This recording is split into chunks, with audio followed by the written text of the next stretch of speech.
Thank you.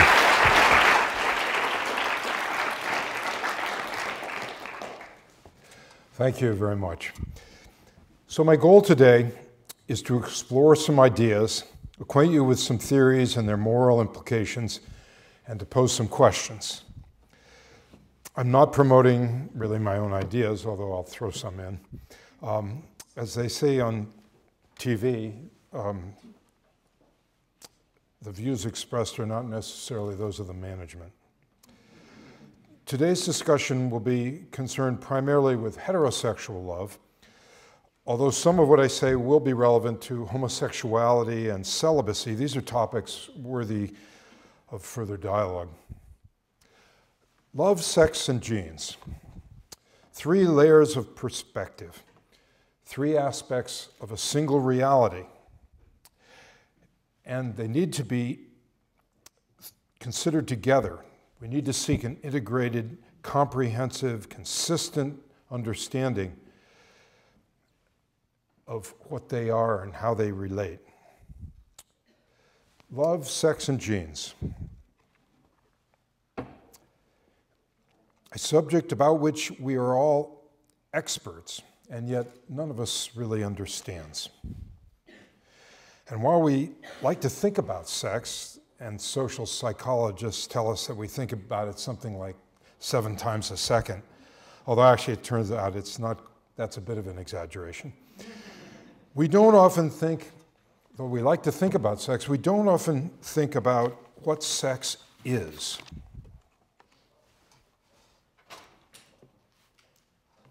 I guess the first thing we can say about it is that it is natural. Hugging, dancing, kissing, necking, and just hanging out together. Of course, eventually they get down to business. Yet for some reason, sex is embarrassing. The most natural thing seems to evoke an unnatural response. Modesty, a sense of danger. The most natural thing is somehow uncomfortably unnatural, has the strangest atmospherics. This suggests that what is natural to humans is somehow different from what is natural to other species. Love, sex, and genes. What an amazing process it is. It involves the tiniest things, and yet it is as though the whole universe seems to turn on it. It unites the most ethereal and material expressions of life.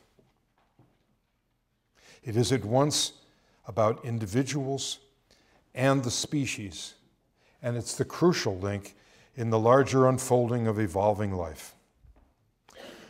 It's a fantastic symphony of process, intricate in every detail of form and function, physiology and feeling.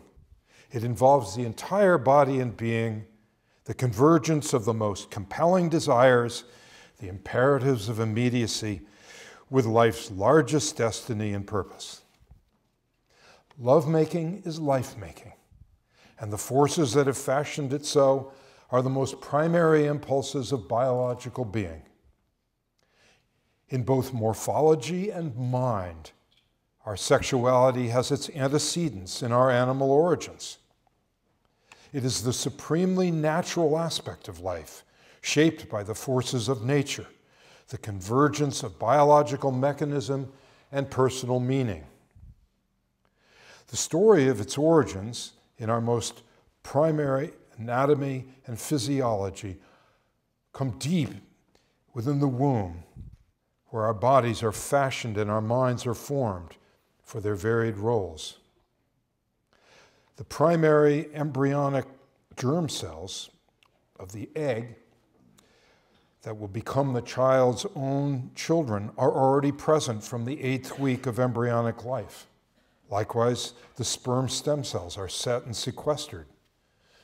Slight but significant differences in body form and neurologic patterning are laid down very early even before the direct action of hormonal systems. At birth, female skeletal frame is slightly more mature. Male has increased muscle tone and greater head lift. The female has increased skin sensitivity, more reflex smiling, increased taste sensitivity, and faster response to light. And then early social factors sustain and reinforce the differentiation and development of separate sex roles. Mothers treat boys differently, with more stimulation and attention. Even in higher primates, newborn genitals are inspected, and the adults in the troop appear to respond differently to males and females. Each successive stage builds upon the previous patterns, like a tree laying layer upon layer on the existing trunk. Infant love at the mother's breast builds basic intimacy and trust. Think of kissing. Well, this is a weird picture. This is what it looks like from the inside of your mouth when somebody kisses you. And I'll just let that roll for a while. So think about what kissing is. If you make a kissing sound, and you'll see, it seems self-evident that it's related primordially to the sucking instinct at the nipple. Kissing, sucking, preparing for kissing, layer upon layer. Good relations between mother and child seem to lay the foundation for the later capacity for romantic engagement and successful sexual functioning.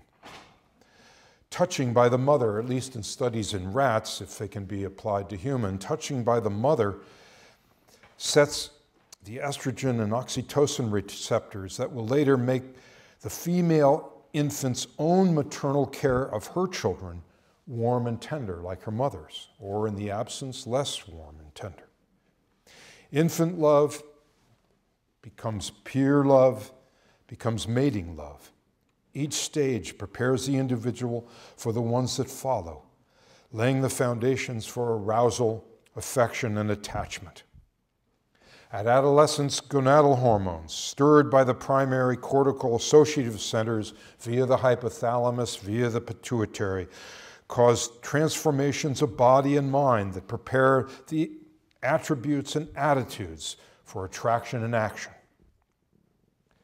At least in animal models, estradiol, progesterone, and prolactin lead to nest building and infant care.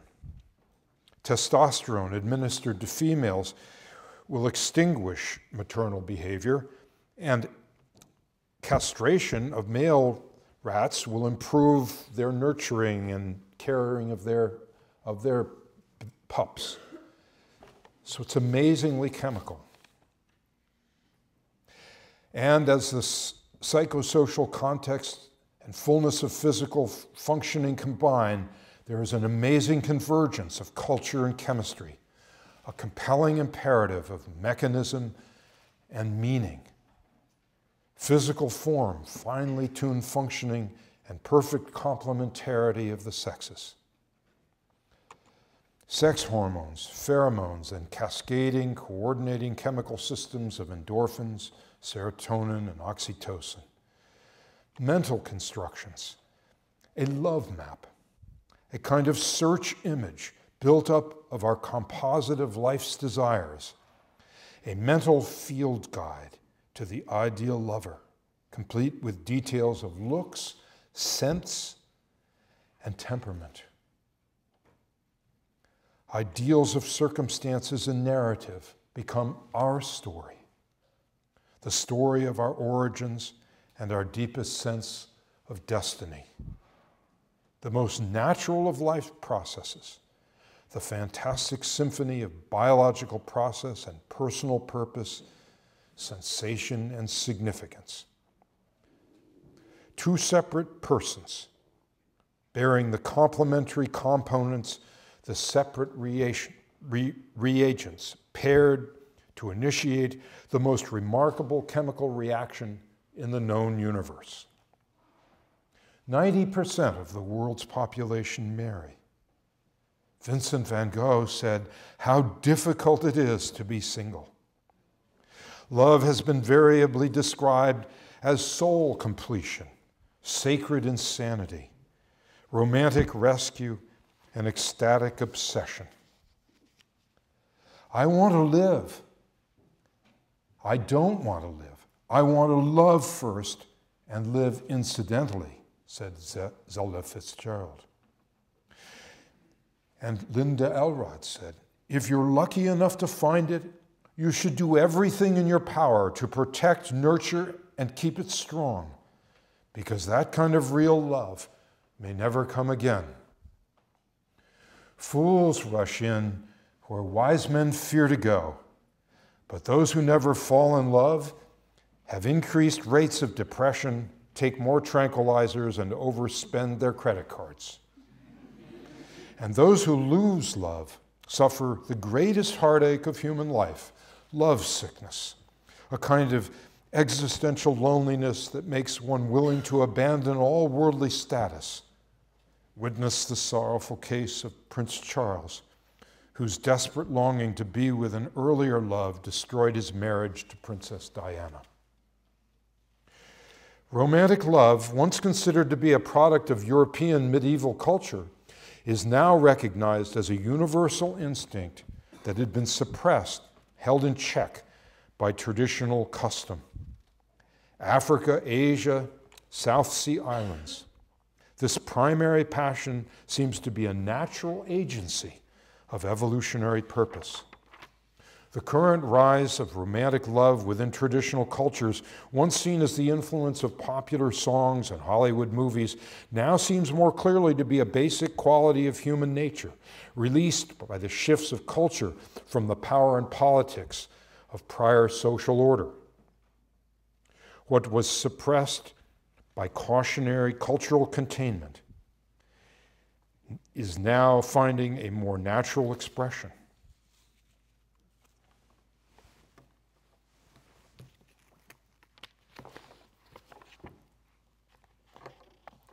This is from a book called I Loved a Girl. It's a private correspondence between two young Africans and their pastor. And the male says, "My head is swimming. I am all confused. I'm beside myself with joy. I don't know what. To be brief, I got acquainted with a girl. Girl is the wrong word. I should rather say queen.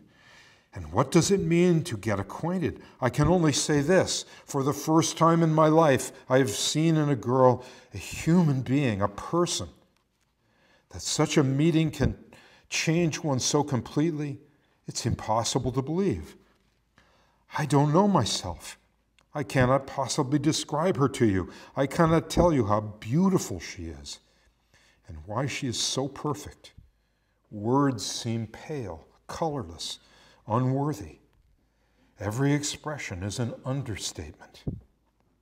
Just this much I will say. I met the girl who will be my wife."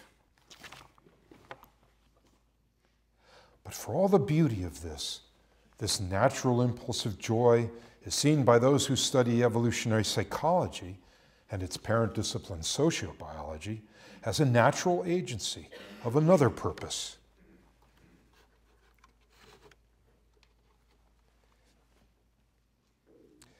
Romance is a delusion sponsored by our genes.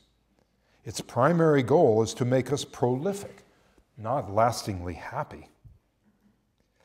In the words of Robert Wright, emotions are just evolution's executioners. Rather than rationality, nature uses the powerful language of love. Social behavior as adaptation, feelings serving functions. Nor do they, the evolutionary psychologists, see the coordinated couple as a single system with a single goal.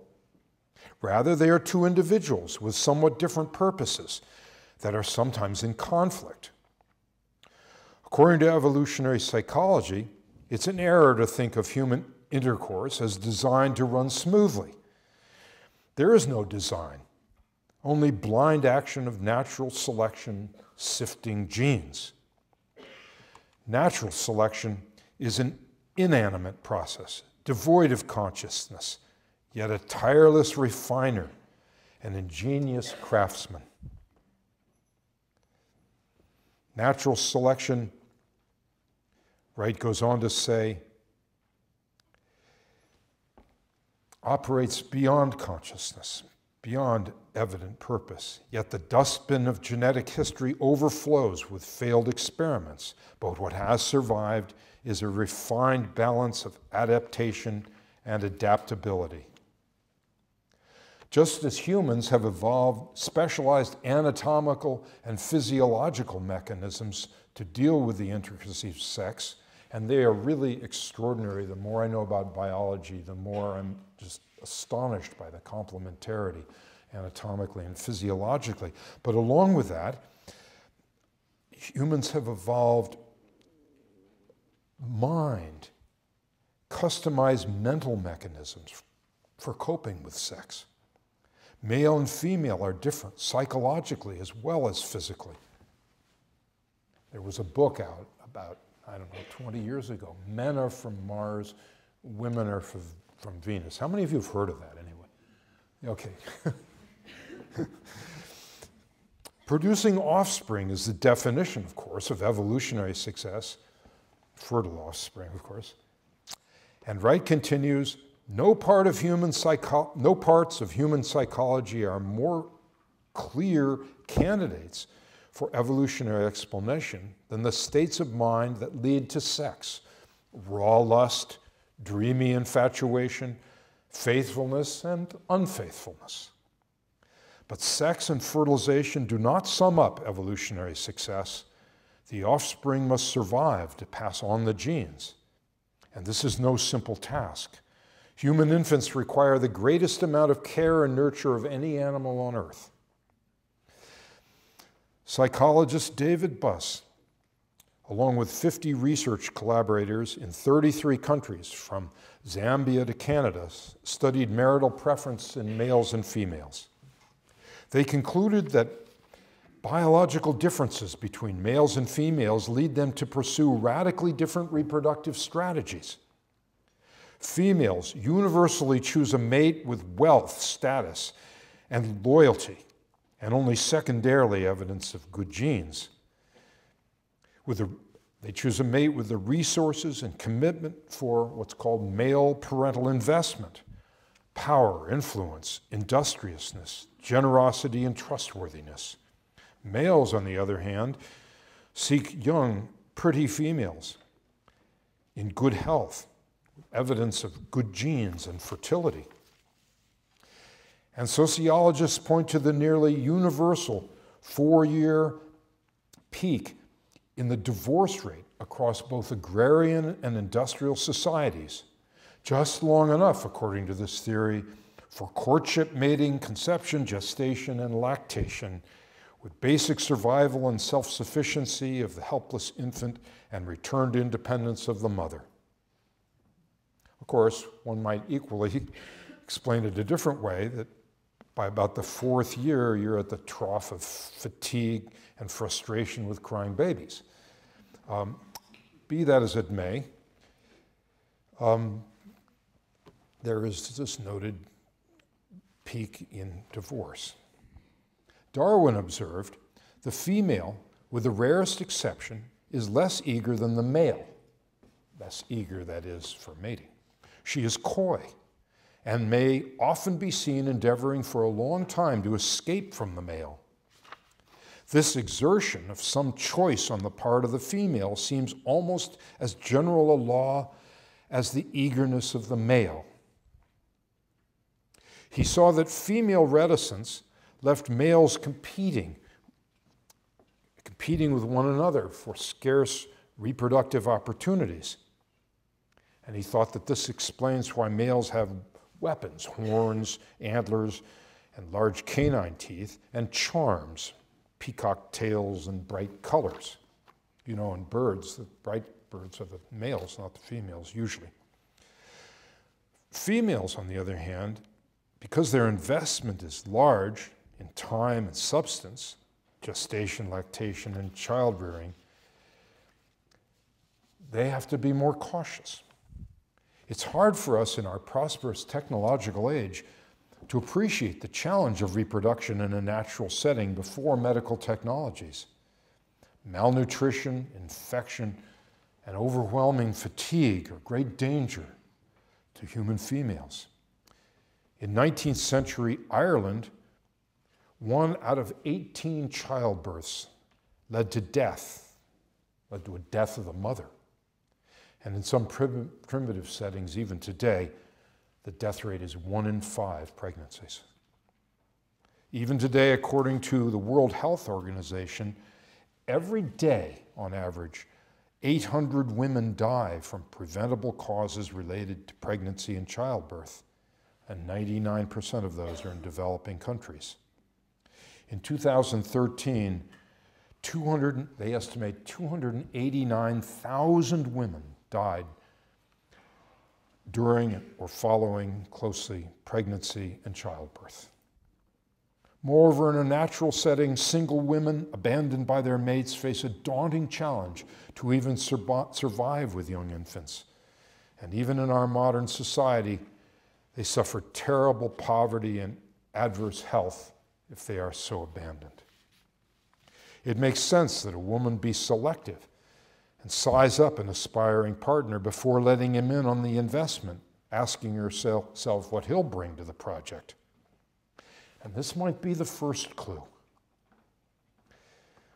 What we called in the beginning modesty is in part a strategic reticence, the reserve and reluctance of a cautious choice of partner. For males, natural selection encourages indiscriminate eagerness. Prostitution is mostly for males, obviously. And studies show that males are more open to casual sex, as though you needed studies to show you that. None of this needs to be conscious, however. All the thinking can be done by desire, unconscious inclination, fears and fantasies. After all, for most of human history, they didn't even know about genes, so they weren't thinking of their genetic future. And at least one culture, the Trobriand Islanders, seem not to have ever recognized, at least according to the ethnographic studies done in the early 20th century, the Trobriand Islanders didn't recognize the connection between sex and pregnancy. Now, you might think that sounds crazy. I mean, how could you not know that? But think about the primary environment of human reality. There's continuity of sexual intercourse from the time a female begins to enter sexual maturity. And disease and infertility, for whatever reasons are causing infertility, often break the connection between intercourse and pregnancy. And moreover, during lactation, which in most primary societies can last 3 or sometimes 4 years, there's suppression of pregnancy. So it's not necessarily obvious that sexual intercourse leads to pregnancy.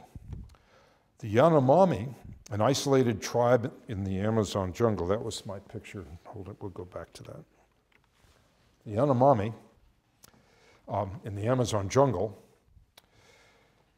as soon as a young woman enters puberty, usually by the age of 14, she's in a full sexual relationship with an alpha male, and 90% of girls are pregnant by the time they're 20. According to these ideas of evolutionary psychology, the male's best interest lies in getting his genes into the maximum number of surviving offspring. Because of his low investment, 15 minutes or so, actually, a recent study said that the the average, for American males, not 15 minutes, but 6 minutes. Because of his low time and resource investment, he loses nothing by indiscriminate mating. For males, the maximum in the maximum offspring in the historical record, by the way, is 1,000 offspring by the Moroccan Emperor Ishmael the Bloodthirsty. I guess he was more than bloodthirsty. The maximum offspring for a female is a Russian woman who gave birth to 67 babies, multiple twins and triplets. This is my picture for, I didn't have a picture of Ishmael the Bloodthirsty, so this is the equivalent in the animal kingdom. The male maximizes his benefits by mating with a female who is fertile, carries good genes. So he visually sizes up the female. Clear skin, good nutrition, and absence of disease, including parasitic disease. And by the way, it's very interesting. We often think that American males are the most preoccupied with beauty. It turns out that in locations where parasitism is heavy load on the society, the males are more concerned even than Americans for physical beauty. I took this picture myself in eastern Ethiopia right after the fall of the communist ruler Mengistu. I went toward the Danakil Depression, and this was at a marketplace. I must have been the first white person that's seen in decades, 2 decades, because the kids followed me all over and wanted to touch me. And anyway, this big marketplace, and there were several of these young women standing there just kind of like advertising themselves, waiting for somebody to come and make an offer as a husband. So males look for clear skin, evidence of no disease, for bright eyes, mental alertness, for youthful appearance, curvaceous figure, proper waist-hip ratio, which is a product of the proper balance of hormonal states, and therefore evidence of fertile potential. These inclinations or instincts of preference are the legacy of eons spent diagnosing health and fertility of potential mates. Even the male fantasies differ. Males, who are by far the greatest consumers of pornography, are more visually stimulated. They imagine the ideal female as lust-driven, unencumbered by the need for emotional attachment. Such fantasies rarely involve pregnancy and child-rearing. Females, on the other hand, their fantasies are characterized by something more integrated or spiritual, more like a story. They imagine the male as tender, emotional, and consumed by loving passion, ensuring his lifelong fidelity and dependence on her presence. I've been told that these are generic portraits and that they're not true. They're just caricatures. But romance novels, the drugstore novels, are primarily purchased by women. Harlequin Enterprise produces 70 titles a year and sells 200 million books per year, all written by women. Men seem incapable of even entering the female mind. Moreover, there is a common courtship thread woven through human society, and it has its roots in the biology of the animal kingdom. Male and female strategies of courtship and caution differ. The male checks her out, face, breasts, and as she walks by, looks at her from behind. His courtship involves showing off, an advertisement of how fit he is. He thrusts out his chest, he swaggers, he preens, he strives in competition, sports, other types of male status. He gathers resources, like a Porsche or something, to establish his ability to govern resources, and for some reason, when he wins, like at the racetrack, he's really a hero. And he brings gifts, evidence of dedication, including valentines, flowers, tokens of his appreciation. And he is blinded by love, inflamed by his own acts of devotion, by his sacrifices. And you guys just don't listen to this, but ladies, if you really want to know how to secure your relationship with a guy, make him work for your love. Make him sacrifice, because the more he sacrifices, the more he will love you. Above all, the male fears sexual infidelity, physical betrayal, jealousy, rejection.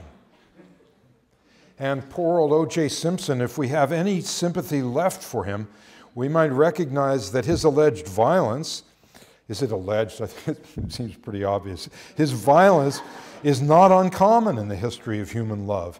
It's not uncommon for a man to say that he would die for a woman, and then when he's rejected, he murders her.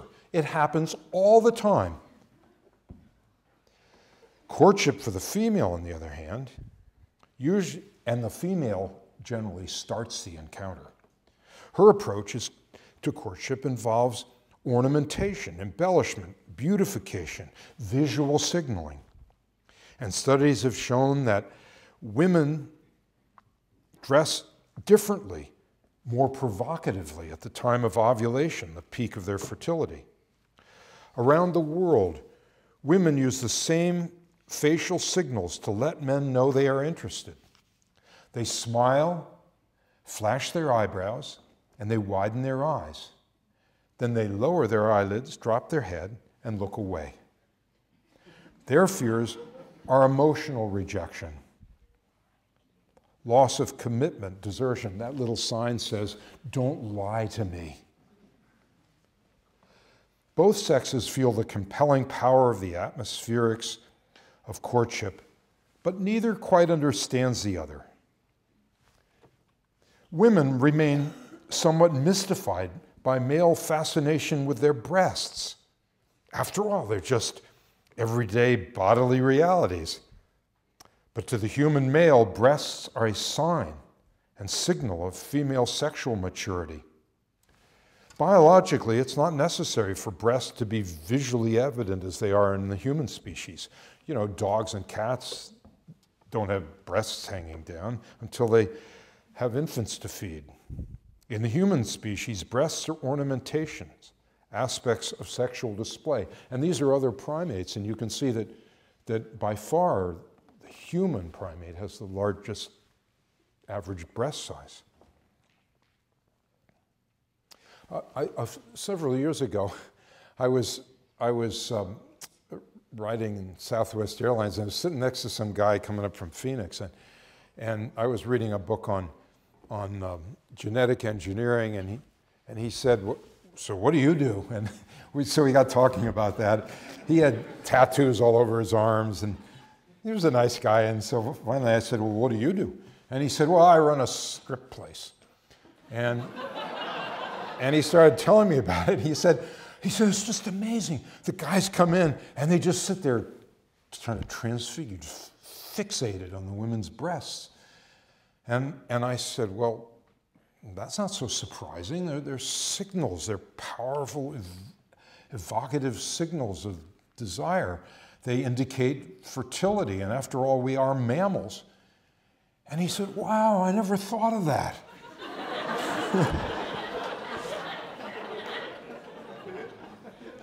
Ethologist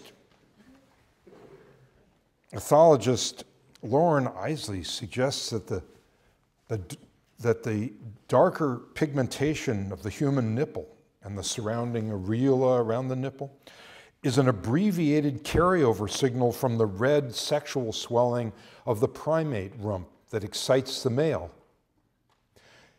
In the primate sees the curved rump and the pigmentation and is excited and mounts the female. of course, I mean, that's just a conjecture. It could just be that the contrast affords the infant a way to find the source of the food. But still, his comment is true to the nature of biology. There are these primary impulses that are carried over and altered, but their impulses are preserved. So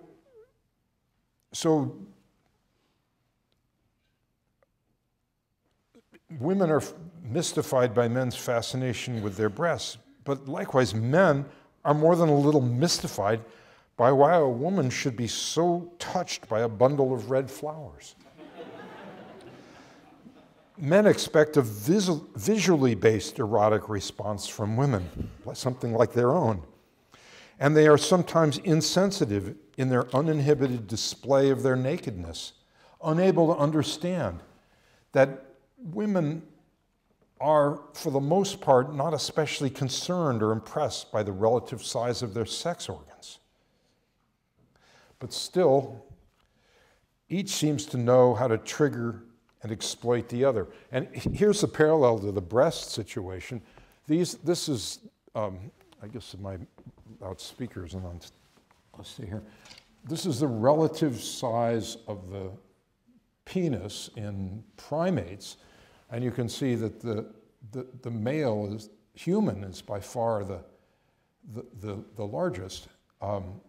It's been suggested that this is display not so much for the female, but a kind of intimidation of other males. The gorilla, by the way, has a penis that's only 1.25 inches long in the erect state. I'm actually not quite sure how they measured that. They probably sent in some grad student to do it.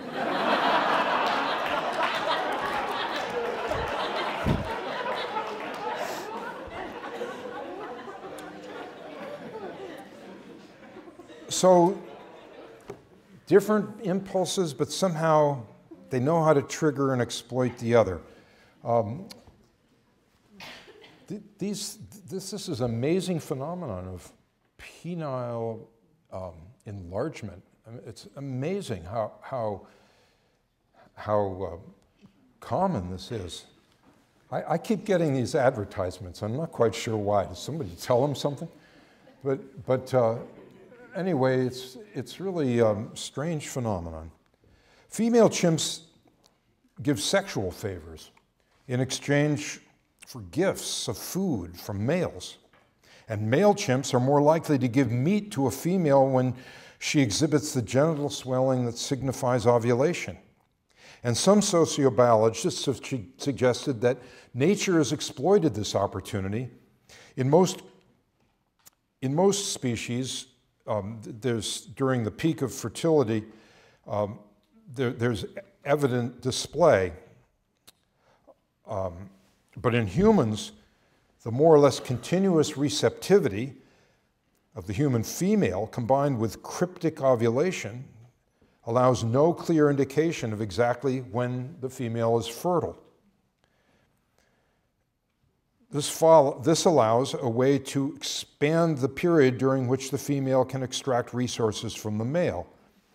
In her famous book on the Kung, Marjorie Shostak, her book is called Nisa, she says, when you have lovers, one brings you something, another brings you something else. This keeps the male around and leaves him with the impression that he has fathered the offspring, so she can extract more resources as needed during pregnancy and lactation. And it also avoids infanticide, which is common in the animal world, murder of stepchildren, even in human societies. Murder of stepchildren versus murder by genetic fathers is 60% greater rate. Up until our technological age, the father always knew, the female always knew her pregnancy was her genetic offspring, and if the male hung around, he would know that too. Amazingly, in at least 2 societies, infanticide is accepted, or at least it was when the ethnographic studies were written. It was acceptable for a male, when he married a female with an infant child, to kill the child. Though in at least one culture, this dilemma is softened by what's called partible paternity, when several males have had sexual intercourse with the female during the early phases before she was evidently pregnant. In this society, they accept that each of the males can make a partial contribution to a single child. Isn't that amazing? Furthermore, according to evolutionary psychology, cryptic ovulation provides the female the opportunity to get the best of both worlds. She can mate with a male with desirable genes, trick the devoted male into providing resources for rearing the offspring of her own infidelity. Sexual interest and receptivity peak in the female during ovulation. And I mentioned earlier that studies show that females going into single bars wore more jewelry and makeup when they were ovulating. Females who cheat do so more during ovulation. Males are not the father that's listed on the birth certificate in 1 in 10 births in America. Isn't that amazing? In some urban areas, it's 1 in 4. This, in turn, has been countered by physical and psychological mechanisms in the male. Confinement of the female. Physically, including ritual mutilations to diminish sexual temptations, clitoridectomy and infibulation. And psychologically, by fear, intimidation, threats of violence. A certain aggressiveness seems to be a part of male sexuality. Clutching, pinning, and even biting are common in male behavior in sexual intercourse, even in normal suburban couples. This is very likely a vestige of the aggression found in our species' ancestors, where there was competition for the female, that this kind of aggression and sexual action and excitation go together. And it may be more complicated than you think. It may be that aggression is somehow, at least when sensitively applied, is stirring to the female. I've seen in primitive environments like in Africa, I've seen males fighting. In fact, I just was in Colorado 3 weeks ago, and the elk were rutting, is that what you call it? They were banging heads, and the females were all watching. And I think it may be that the competition is exciting to the female and somehow stirs her receptivity to the winning male.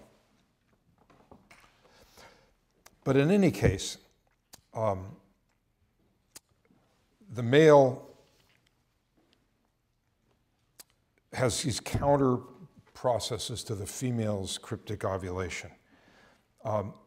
There's increased volume of ejaculate in promiscuous species. If we went back to that picture of the primate male organs, you would see that the testes were larger in species that are promiscuous. We are somewhere in the middle. And also there's increased volume of ejaculate after time spent apart, a kind of built-in jealousy mechanism. Furthermore, there seems to be competition between the sperm, maybe at a basic biochemical level. This is controversial, but there seems to be a kind of sperm warfare with mechanisms where one male's sperm can actually kill off the sperm of another male. But according to these evolutionary theories, the male's best counter strategy in terms of his genetic self-interest is just plain old promiscuity. Here's some more examples of male dominance of females. This is foot binding in China. And of course, there's social subservience and containment. And this is a picture I took inside of a nomad's tent in Afghanistan. When I was a medical student, long before the 9/11 and the war, I traveled through rural areas of Afghanistan. And this guy had an old wife, what the Bible calls the wife of his youth, who looked to be about 65 or 70. And then he had this very young wife, maybe 16, maybe 15, with an infant on her lap. And he got all his children out and his wives out to me to take a picture in front of his tent, and there was a stairway of sizes going up. The older wife was very bitter, however, very hurt by the whole thing. Clearly not as desirable to him anymore. Promiscuity, polygamy. 980 out of 1,154 societies studied at one point had polygamy. And virtually all polygamy was polygyny, male with multiple females. Only a few known cultures permit polyandry, several males marrying one female. And that's generally with brothers and has an economic imperative in preserving family land in severe climates such as the high mountain plateaus of Tibet. Polygamy, polygyny, correlates with resources. It's most common in agrarian societies. In pre-industrial societies, extreme polygyny goes hand in hand with extreme political hierarchy, despotic regimes, where it's only an occasional privilege limited to the wealthy. Most modern societies are monogamous, at least in their social ideals. They are less stratified, and economic equality short circuits polygamy. Seen in this way, monogamy is a kind of dividing up of sexual property. But even in our society, wealth and power are often associated with a disproportionate control of female sexuality. There's an old vaudeville song, "Though he slobbers and he dribbles, I adore the checks he scribbles. And I might learn to love him later on," and I think we might add, especially when he's dead and gone. But one need not actually be quite so cynical. Some men are drawn to the confident personal authority of older, successful men, their social power, prestige, and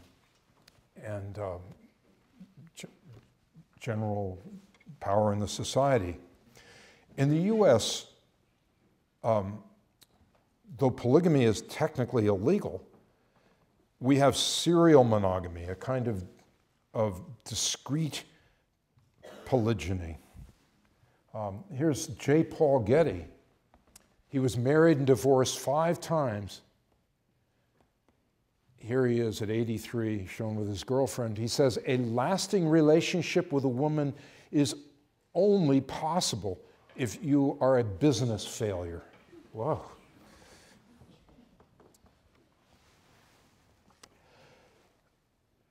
Johnny Carson, by the way, he was the predecessor of Jay Leno. Johnny Carson had 5 wives, all abandoned toward the end of their fertile years. But for every one of his wives contained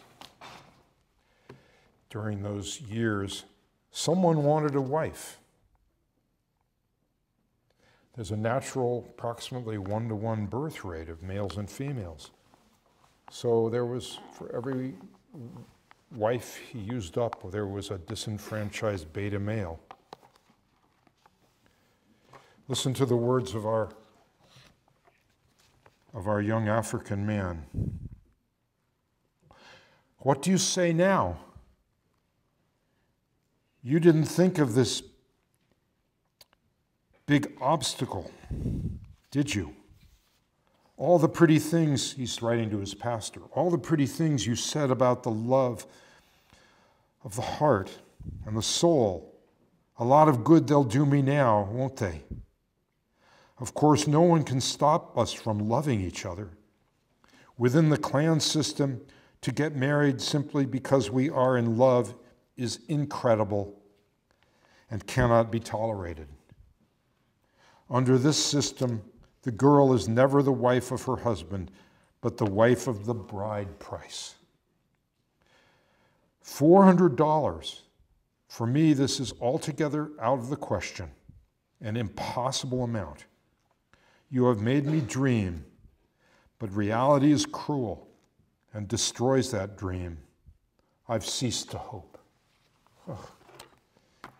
Lawrence Stone, an eminent social historian, points to the epic significance of the early Christian emphasis on fidelity and permanence of marriage. And Soren Kierkegaard once commented that while most religions have a god or goddess of love, that is, of erotic love, the Judeo-Christian tradition has a god of marriage. Robert Wright points out that Christianity has often pitched its message to the poor and powerless. Truth and justice, peace and sexual purity go together. A couple of years ago, I had an interesting conversation with a taxi driver from Bangkok. He spoke reasonably good English, and I asked him, "Do you have children? Are you married?" And he said, "Oh, I would love to have children. I would love to get married, but I can't afford it." And then he told me that he'd recently joined the Mormon Church, and the support and the general prosperity that the belonging to that community had brought him had now opened up at least the hope that he might actually be able to get married. But it just struck me as so powerful and poignant that he felt he could not afford to be married. An extreme case of the injustice of polygyny is modern-day China. In spite of the socially conservative sexual mores in China and the demographic disaster of the 5-to-4 male to female birth rate, it's widely expected that the powerful elites will have concubines, or the saying goes, no official is a real man without his own ernai, that is, kept woman. So without enough women for brides, the poor must do without. Though there is social reaction to this situation, including a recent incident where a concubine was stripped and beaten on the street of a major city, interestingly by other women. But what of such concerns for morality? According to evolutionary psychology, even morality serves genetic self-interest. Wright explains, people tend to pass the sort of moral judgments that help move their genes into the next generation. We know that political ideology, attitudes, and actions depend on one's situation in life. But so do morals. The wealthy defend laws, defending the status quo, which is working well for them. The disenfranchised rebel, hoping to reshuffle the deck to get a better hand to play. And both reflect genetic self-interest, according to this theory. So according to evolutionary psychology, even a society's moral codes reflect genetically orchestrated sophistry. Unmarried men have 3 times the murder rate, rape, rebellion. They're seen as a risk for resources, risk for mates.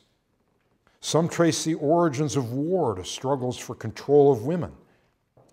The other men are often killed off, and the females are taken as brides or trafficked, just as we're seeing with ISIS today.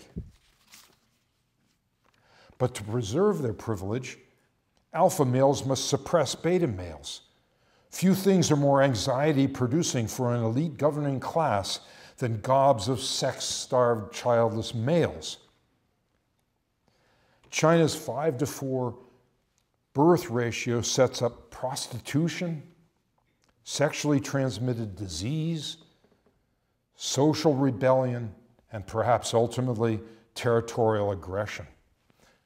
Mating and morality, sexual desire and selfishness, spanning the full spectrum from the tragedy of personal loneliness to violent social upheaval. But what are morals? Does nature care? According to evolutionary psychology, natural selection is indifferent to moral considerations. But this makes murder, robbery, and rape neutral acts. And yes, evolutionary psychologists cite evidence for this in animal behavior. Those who argued for the intelligence and apparent moral mind of dolphins were disappointed by studies that documented widespread rape, to use a term from human societies. Apparently it bears all the marks of a well-orchestrated genetic strategy coordinated by groups of males.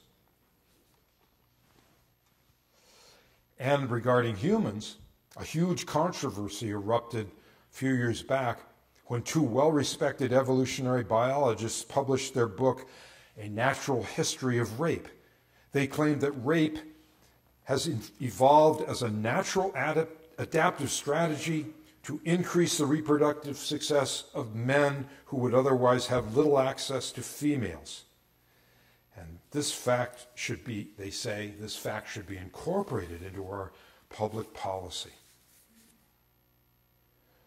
You might say all this is not in basic human nature. It's just distortions of humanity brought out by social situations, poverty and inequalities of all that are cultural origins. But look at the reality across the world. Barren marriages are abandoned. Step-parents are 3 to 4 times more likely to abuse the children of the prior children of their spouse, and they're 100 times more likely to murder those children, their stepchildren, while the wealthy typically betray their vows of fidelity. And what would we all really do if we truly were unconstrained? We have to ask ourselves that. The famous NBA player, National Basketball Association player, Wilt Chamberlain, he scored 100 points in one game. In his autobiography, he claimed to have had sexual intercourse with 20,000 women. He never backed down from his claims, never said he was bragging or stretching the truth. He simply stated, quote, "I was just laying it out there for people who were curious." He was emphatic that he never went to bed with married women.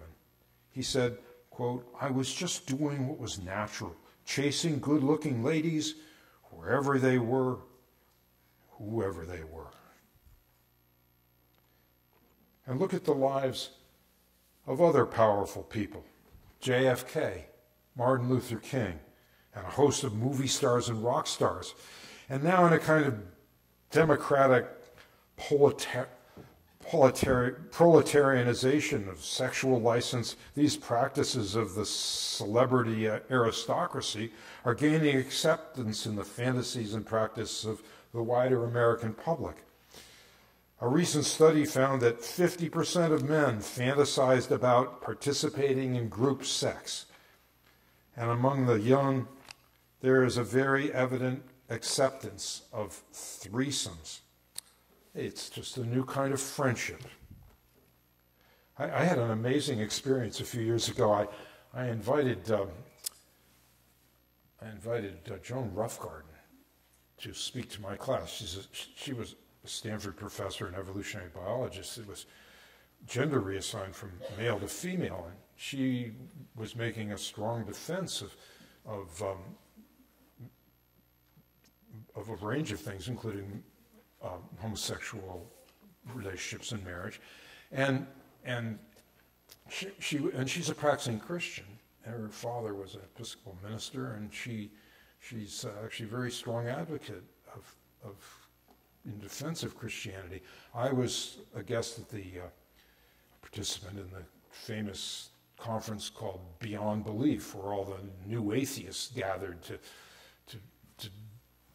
deride marriage and extol, that sense of awe that comes from science.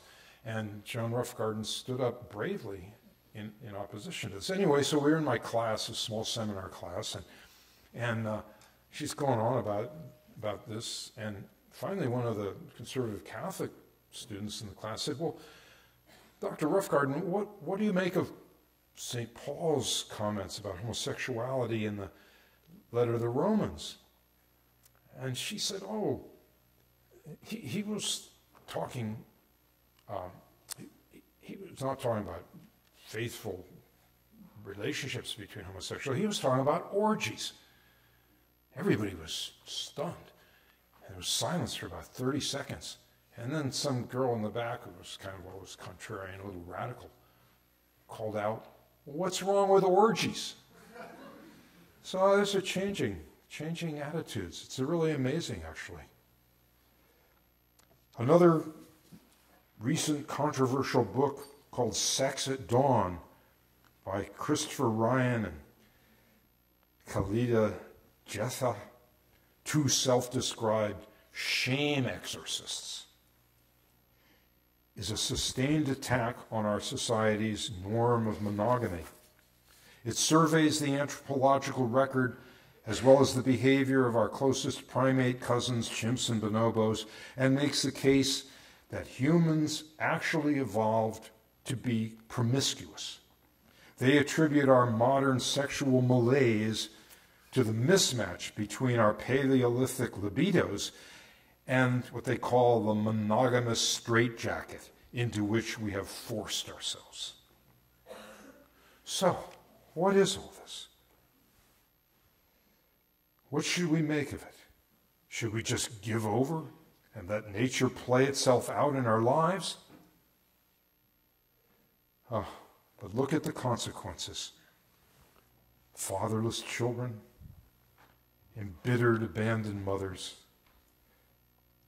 date rape and sexual harassment, lonely men, strip joints, lap dances, adult bookstores, and endless internet porn, deep disruption in personal identity and life process, divorce, mental illness, and suicide, and rampant sexually transmitted disease, and the horror of abortion.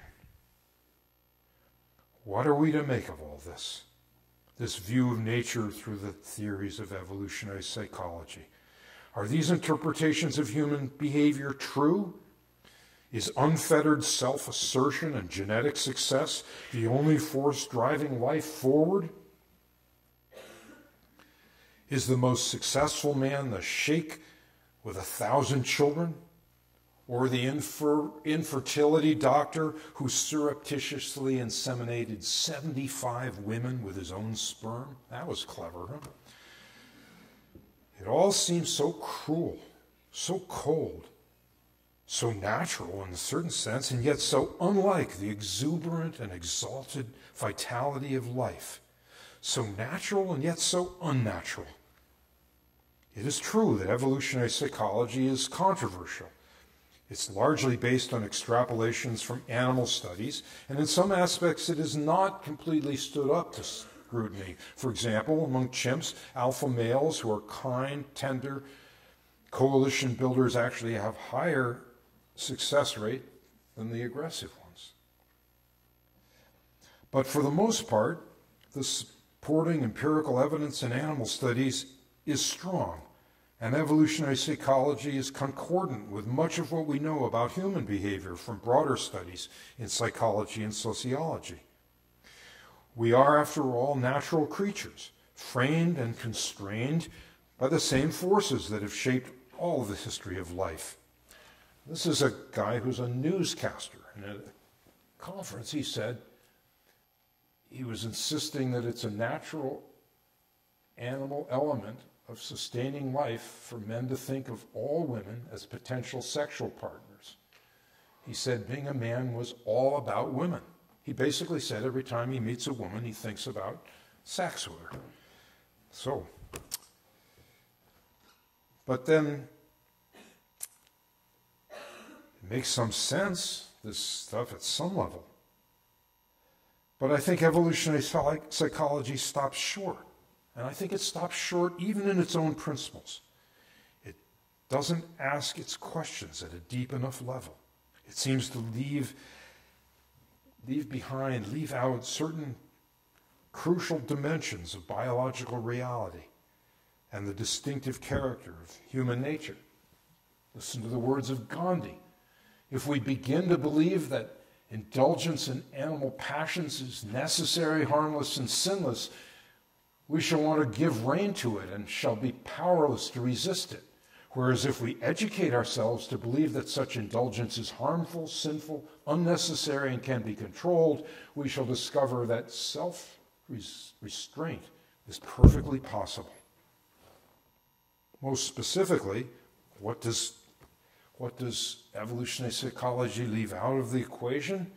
It leaves out the natural aspirations of our moral mind, our creative and idealizing imagination, and our sensitivity to the symbolic significance of things, to concepts of the true, the good, and the beautiful, to justice in intention and action. We feel the pull of our basic biology, for sure, but also the power of our ideals and visions of a life of noble courage and genuine love, and an enduring personal significance that transcends life itself. Who among us really wants to have on their tombstone successful hedonist or prolific propagator of genes? Would that satisfy you? One might almost say that we find our own natural response to our sexuality to be decidedly unnatural, or at least one requiring a deeper view of nature and human nature. It is constantly asked why we can't be simple and frank and natural about sex and regard it as just another bodily function, a natural pleasure to be rationally deployed and enjoyed. But somehow, almost instinctively, we know that that is not what sex is. And the modesty and cautionary containment we spoke of in the beginning may be a clue to a different order of reality, intuitive apprehension of the deeper significance of our sexuality. It is here that evolutionary psychology falls short, not because it is rooted in a view of nature and natural process. That is essential to root our views in nature. And any approach that retreats to purely culturally constructed explanations of human nature or to notions of existential indeterminacy, those approaches open to arenas of great danger in human self-understanding. Rather, evolutionary psychology falls short, not because it is rooted in a view of nature and natural process, but because it fails to take a comprehensive view of natural reality and of human nature. It is ideology parading as scientific facts, a priori assumptions smuggled in as empirical truths. It is a methodology become a metaphysics. It subsumes every evidence into just so stories to fit its starting assumptions. Anything can be interpreted as meeting your hypothesis if you're imaginative enough. It explains away, in the process, the evident testimony of life itself, that the material and moral flow forth from a single creative source, that in an order of sacrifice, where one thing gives its life for another, the true vitality and primal spirituality of sexuality reveals transcendent truths about human nature and human purpose. That's what evolutionary psychology is missing.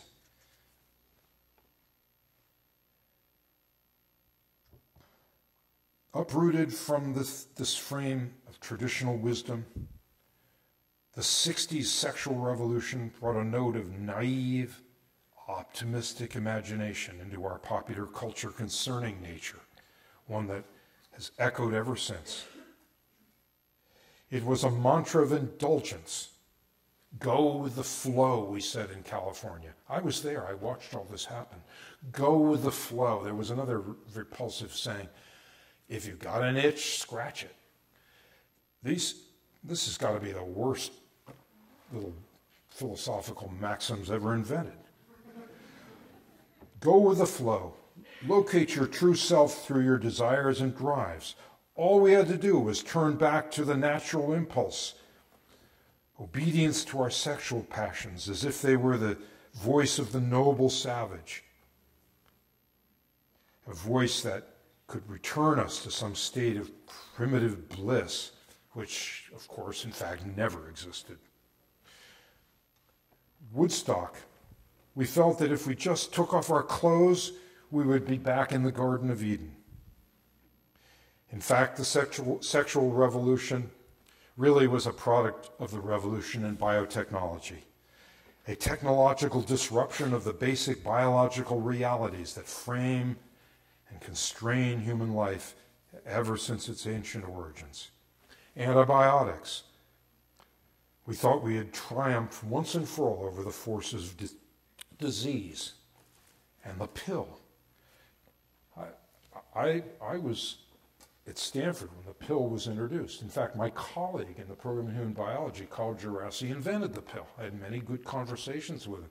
They weren't easy conversations, but the pill. Tens of millions of American women were suddenly using a medicine to cure something that was not actually a disease. The Catholic Church and the Jewish Orthodox community cautioned about the implicit dangers of disconnecting the unitive and procreative dimensions of our sexuality. But nobody would listen.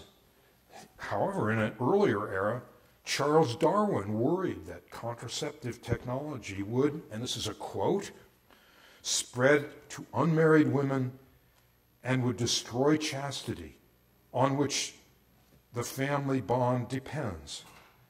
And the weakening of this bond would be the greatest of all possible evils to mankind. That's Charles Darwin. But now, what nature has joined together, human technology has put asunder. Liberated from these basic natural connections and traditional moral constraints, we forge forward into an exploration of a brave new world.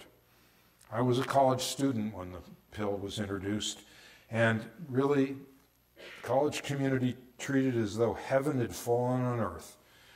The world of sexual indulgence that humans had always dreamed about was suddenly a possibility, a reality. And by the way, at the same time, no more sexually transmitted diseases because of antibiotics, no more fear of pregnancy, or not much, due to the pill. Oh, but there was occasional pregnancy. So they promoted legal abortion. It was not some great heroic crusade for the poor, disenfranchised women, at least not for most people. I watched it. It was in the interests of middle and upper middle class male self-interest. I don't mean to be too harsh about that. It's a complicated subject, but that was a very strong role in driving it. At the same time, we read Margaret Mead's book, Growing Up in Samoa, and we read that they did it, so why not in Palo Alto also? And it turns out that that book was fabricated by what was called silly fibs. Several teenage Samoan girls thought it was very funny to make up stories for Margaret Mead to write about.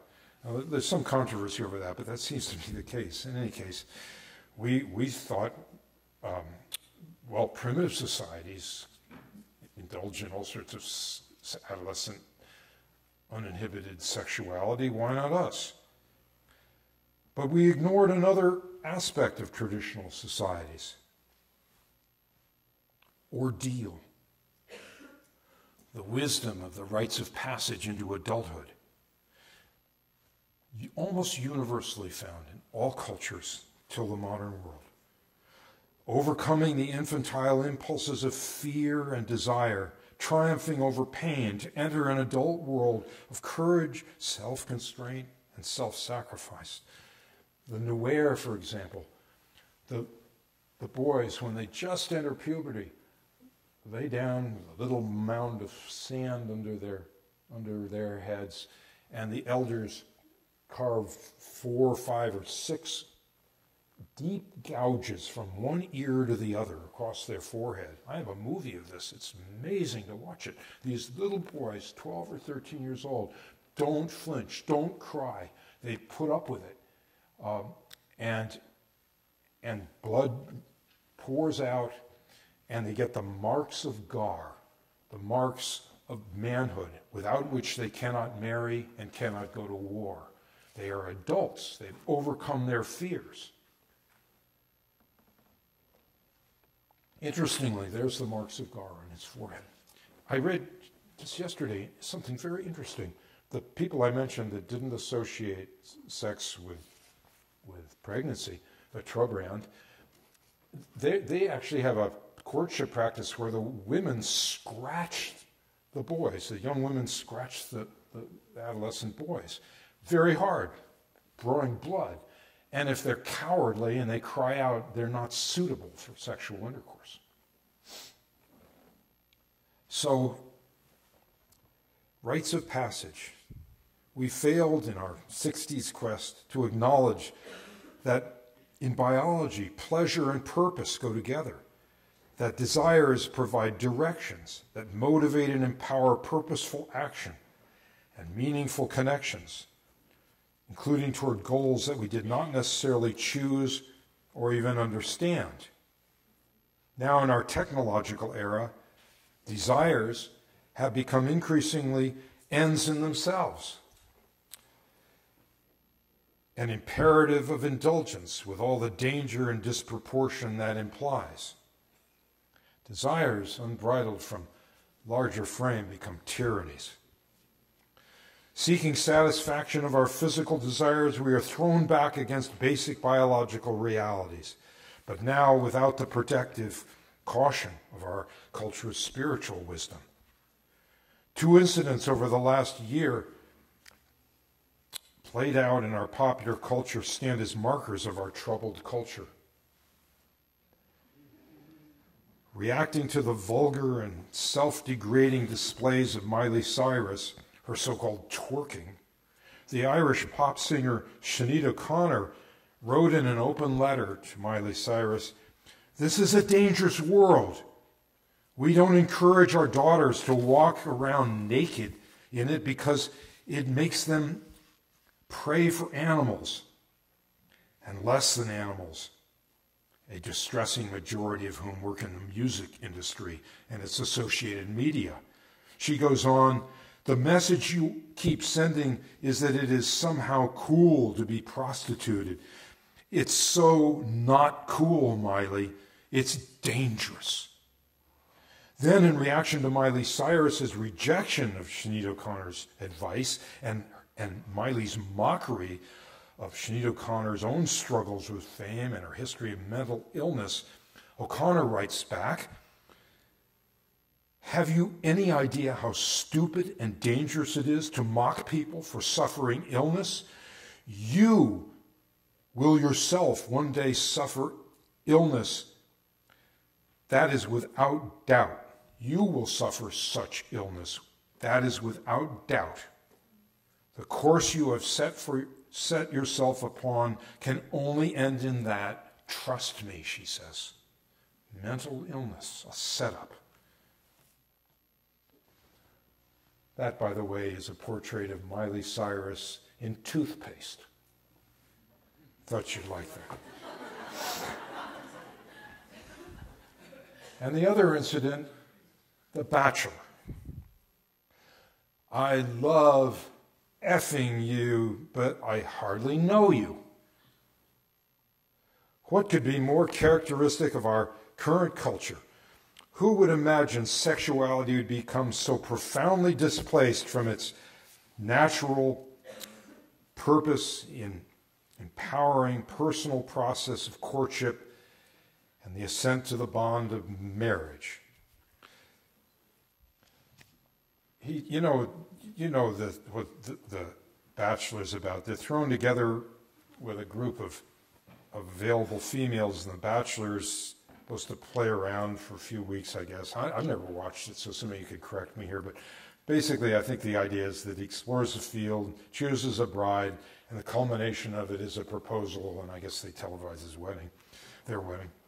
But in this year's show, at the final moment of choice, the handsome young bachelor demurs, simply saying to his favorite young lady, "I love effing you, but I don't know you, so I'm not going to marry you."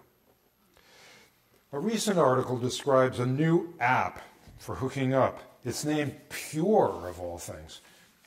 Unlike apps for amorous hookups such as Tinder and Bang with Friends, which require some kind of profile and online conversation, Pure bypasses all that. It allows the users to arrange a meeting based simply on image alone.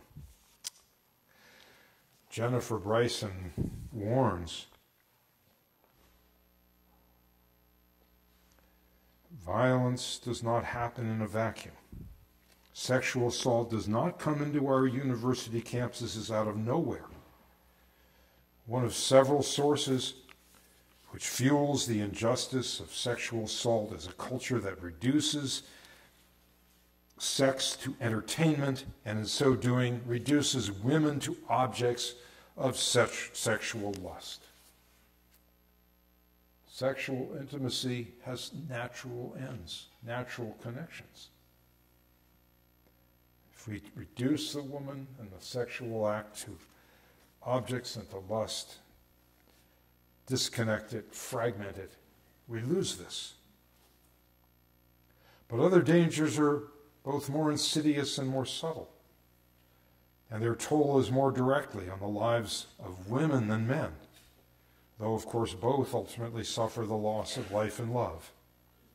First and most obvious is the danger of sexually transmitted disease. And here, this is sort of raw, I'm sort of warn you, but these are the realities, and let's not hide from the realities. My medical school professor and good friend, the Nobel laureate Arthur Kornberg, used to say to me, "We are here as guests of the microbes."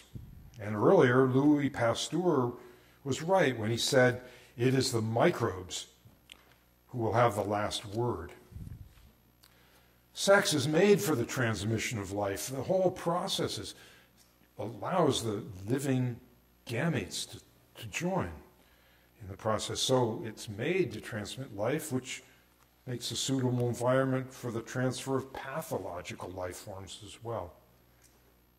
Approximately 110 million Americans, more than 1/3 of the U.S. population, were infected with a sexually transmitted disease as of 2008, the last date for which figures are available. 1 million of them have AIDS. 20 million new cases of sexually transmitted infections per year in America. Syphilis, gonorrhea, chlamydia, all on the rise, taking a tremendous, horrendous toll in human life. Untreated sexually transmitted diseases cause 24,000 women in America to become infertile each year because it scars the fallopian tubes. These sexually transmitted diseases cost our society $16 billion annually. Chlamydia results in 40% of women who carry it with stillborn babies. When they're pregnant, the babies are born dead. And those who had gonorrhea were more than twice as likely to have a premature birth. And in some cases, although you probably don't realize this, in some cases, these disorders like gonorrhea can actually cause death. The first year of medical school, In my training at Stanford, a young girl, a senior in high school, Palo Alto High School, came in after her first act of sexual intercourse with her boyfriend, her first time she'd ever had sex. She came in with gonorrhea that got into her blood system, and she died. She died from sex. And now there's drug-resistant gonorrhea, or almost drug-resistant. There's only one major category of drugs that's holding us back from utter inability to do anything about gonorrhea. There were 300,000 cases of gonorrhea reported last year in America. It was probably 5 or 6 times as many, actually. Imagine if, instead of being treatable, that actually killed a certain proportion of the people. Suppose there were 100, 1,000, or 10,000 young people dying every week from gonorrhea. It would change the scene. But that was the reality through most of human history. There are 37,000 new cases of head and neck cancer every year diagnosed in the United States. And human papillomavirus, so-called venereal warts, accounts for about 2/3 of that total, so causing cancer. And then, of course, there's all sorts of meaning to this.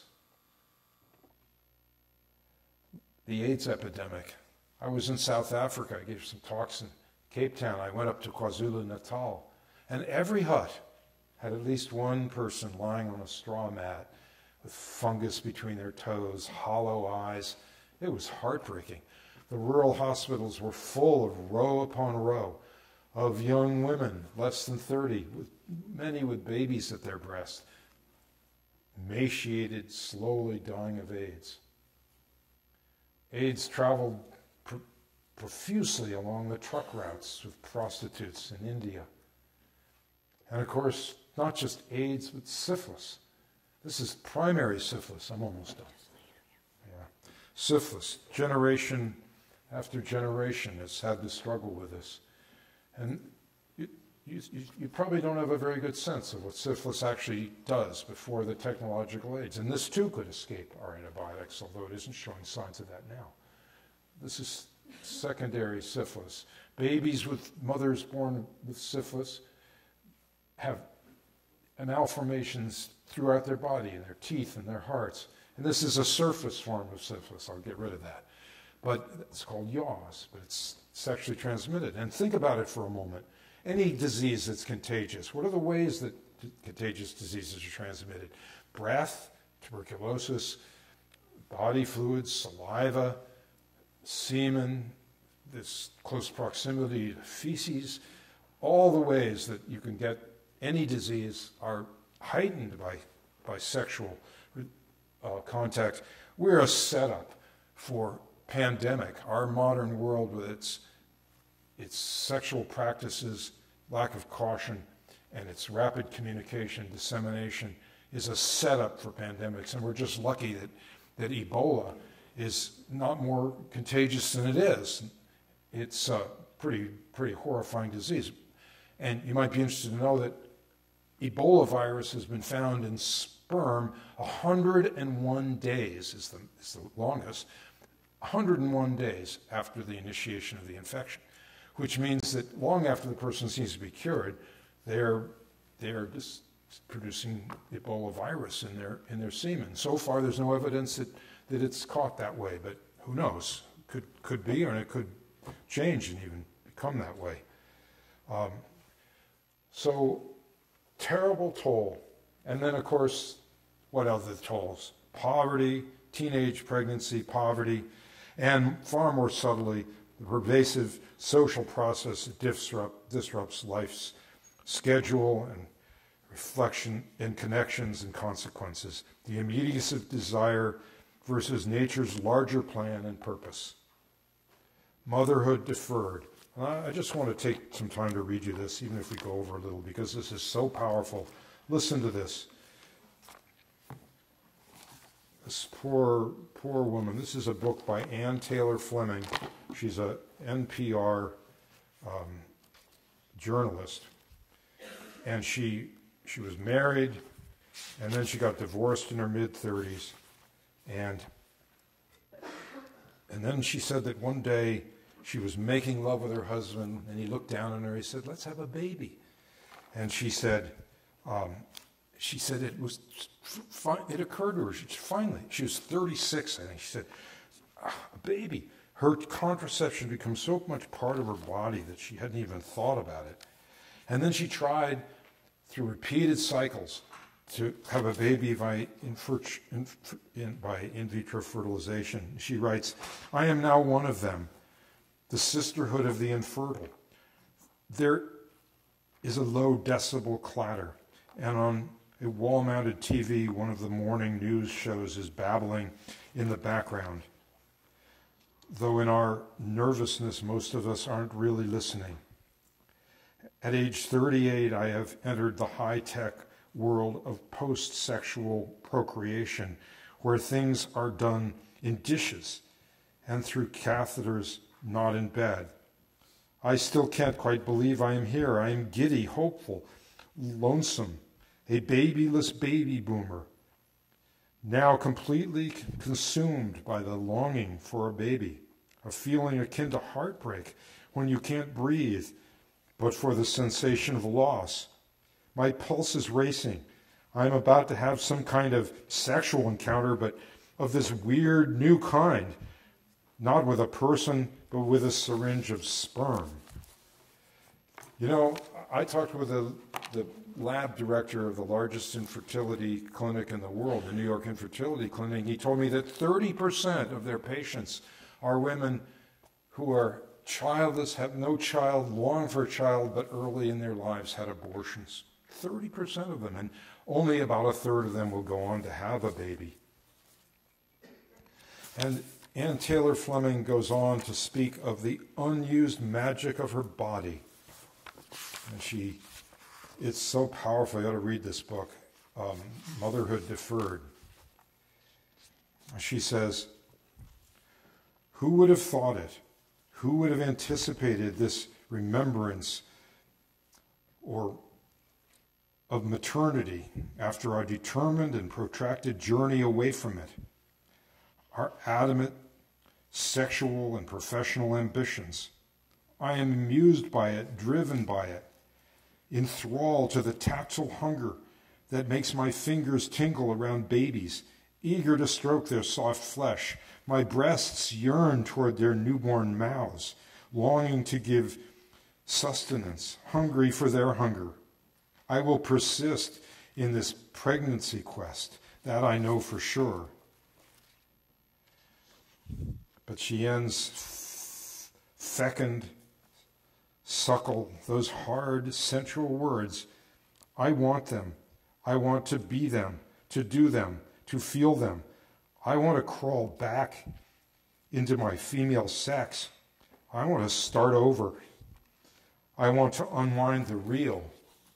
But for her, there was no unwinding the reel. She was not able to get pregnant at that late date. The key issue is the significance of it all, the significance of signs.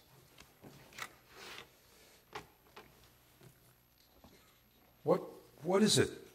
We're driven by the drives of the immediate pleasures, so we cut their connection, and we end up being persuaded toward a kind of behavior sexually that is not in keeping with its larger overarching purpose. The advertisers are so clever at using sex to lure us off of its purposes. This advertisement is criticized because certain people believe that Camel was selling cigarettes based on subconscious communication of male genitalia. Disconnection of life, loss of a sense of perspective on what sexuality is. This is Marilyn Monroe, little child, their whole life and its life purposes in her. This is Marilyn Monroe as the first Playboy centerfold. And here she is as a simulation. She killed herself, but simulation of what she would have looked like in old age. Only in our technological age can we do this. Two-dimensional images persuading us, intensity. And look what else. Breast implants, Viagra. There was an epidemic of sexually transmitted diseases in nursing homes after Viagra came on the market. And now we have cyber sex. This is I just threw this in because this is a panda. They gave him a video to watch because she wasn't cooperating with the male. And after watching porn on the panda porn, she cooperated. Well, now we have, in the human society, these do-it-yourself sites. I can't even believe it. I mean, people are posting their own sexual encounters to the World Wide Web. And all sorts of confusion, chaos of our age. This is a Christian pastor who presides over a nudist church. What is he thinking? He says, well, we feel closest to God in our natural state, and we feel most equal in our natural state. And somehow he failed to read the Genesis chapters where the nakedness of Adam and Eve was covered not by a fig leaf, finally, but by animal skins, symbolizing the death, sacrifice that anticipated the salvation and redemption of the sacrifice of Christ. And this, believe it or not, is the founders of Swingers for God, who advertise swinging and then preach the gospel to the people who come to have sexual encounters with them. Sex is a very problematic zone in human life. If you haven't realized it yet, you will realize that it's a source of great, great human suffering for almost everybody. I think many, perhaps most people, suffer in their sexuality one way or another. And promiscuity is not the only problem. It's this terrible balance between things. Frigidity and male impotence are just as big problems. Here's a statement by a woman whose husband wants more sex, but she says, now we've had children's sex, suddenly fallen to the bottom of my priority list. There's now efforts to produce a drug that stimulates female libido. Frustrating, and marriages break up over this. Don't think they don't.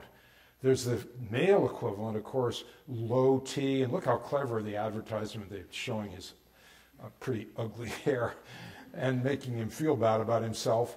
Low T, boost your libido. Are you feeling lack of energy and excitement? Are you not your true self? Take low T, testosterone treatments. Another lifestyle drug, billions of dollars. Now they've got it they're producing pink Viagra for women to overcome their lack of libido. But it's quite different in the sense that it's not a dysfunction, but just not an interest. Is that chemical, physiological, or is it personal choice? And this woman is a marriage counselor, and she says women over 40 need to go under the knife to stop their men cheating. She claims that surgery is the only way to curb wandering eyes. So she suggests cosmetic surgery. Well, where does that end? I put this in here because this is Bridget Bardot. She's the one who single-handedly made the bikini fashionable.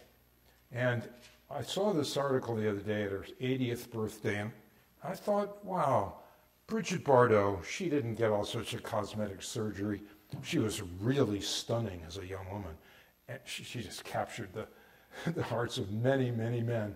But she let herself age, turned to animal rights and animal welfare. And the more I looked at this, the more I admired her.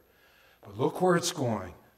Be careful. Our world is extremely chaotic. And between biotechnology and other forms of technology, computer technology, the Japanese are working on sex bots, simulations. They've now got skin and eyes that are very realistic. They're mass-produced. Not only that, but you can send up orders just exactly for what you want. Moreover, computer experts are working on simulating not just the appearance, but the actual motions of sexuality. There will be sexual dolls that are equivalent of prostitutes. You can see it coming, that one day men will go into a place, and instead of engaging with a real woman, they'll engage with a simulated woman with computer programs that can even allow them to talk. And there are even advocates who maintain that by the mid-century there will be robots that are so convincing that they'll be satisfying partners, and that people may even want to marry them. Of course, one of the advantages is when you get tired of them, you can reprogram them to have different personality or different interests. You can just make them the way you want them. Isn't that what every man wants? A woman who does just what he wants? Very, very complicated future. Biotechnology, computer technology, challenges to identity, and yet beneath it all is the human reality, the human process, the human journey, its fantasies, its ideals, and the consequences that flow from them, some of them hard, but contained within the frame of a moral, spiritual caution, dedication, devotion, genuine sacrifice. You get something that is profound and powerful and good for human existence. So I just want to tell you 4 principles that have come up over the years when I've given this lecture at Stanford. I wrote this for my annual Valentine's. 2 more minutes. Here are some of the principles. Ask yourself, and this is minimal principles students suggested. There should be some sense of continuity of genes. Don't do what you wouldn't have wanted your parents to do, like take a chance at getting syphilis, or what you wouldn't want your children to do. Definitely don't risk disease. And no intercourse unless you would welcome the child born from that act into the world. No abortion. And a sense of nobility. Don't get closer to someone physically than you would psychologically and spiritually. Those are pretty reasonable first starting positions in a secular culture. They challenge us because we have a challenge. What other species expects us to postpone mating until we have a PhD? So these new theories of evolutionary psychology open up important insights, but they cannot supply values, they cannot supply transcendent meaning, and they won't empower us in the way they're framed. Warren Beatty. You guys know who Warren Beatty was? He's a very famous actor from when I was younger. He was a famous philanderer, and this is what his girlfriend said about him. Carol Mallory says, "He says what they want to hear. He psychs them out, but then boredom sets in." And Michelle Phillips says, "He feels that marriage isn't a happy, productive way of life. He prefers not to be involved. He prefers shallow, meaningless relationships. He thinks they're healthier, or at least the only kind he can have." But Amy Van Doren says, "He's the type of man who will end up dying in his own arms." Love, sex, and genes. This is what it's about. Continuity, connection. This couple was married 74 years and died just a few hours apart. Love, sex, and genes. Birds and the bees. Nature's fruitfulness. Be fruitful and multiply. For us, love has a meaning that goes beyond the mechanisms that evolutionary psychology can discern. It's more than the mechanisms of matter through which it's manifest. It's spiritual. It's human meaning. So when you say to your Valentine, "I love you forever," you can really mean it. Thanks. Sorry.